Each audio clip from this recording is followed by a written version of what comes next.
Al fietsend waard het startseizoen voor de werinrichting van de Haardwei. Deze diek tussen Damwart en de Valom krijgt een flinke opknapbeurt. Er worden verskate aanpassingen teruggevierd. De bestaande fietspaden brengen we op. Dat wordt vervangen door beton. We verbreden de fietspaden. En de rijbaan die gaan we versmellen. En die opereren we aan naar 60 km per uur. Wordt vervangen door een nieuwe asfaltlaag. En we gaan de hele inrichting veranderen van de hele hoofdfietsroute. Een hele wasklist onwerkzaamheden, maar volgens de gemeente tieren noodzakelijk. Ik ben natuurlijk altijd kwetsbaar op een fiets.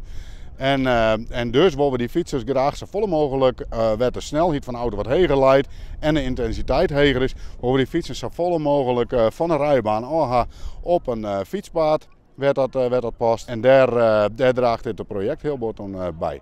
Net al in de Valom wordt werken aan een veilige verkeerssituatie. Deze werkzaamheden zijn een onderdeel van een groter project. We zijn nu op een Valom, tussen de Valom en de Science aan de gang. Daar ben we een aantal weken aan de gang. Vervolgens gaan we naar Broeksterwaarde toe. En dan vervolgens hebben we nog het tracé Broeksterwaarde-Damwart.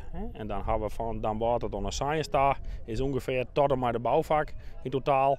En dan dit hele tracé aanrond. En dan na de bouwvak starten we met het tracé eerst in Veenwouden. En dan gaan we Veenwouden in.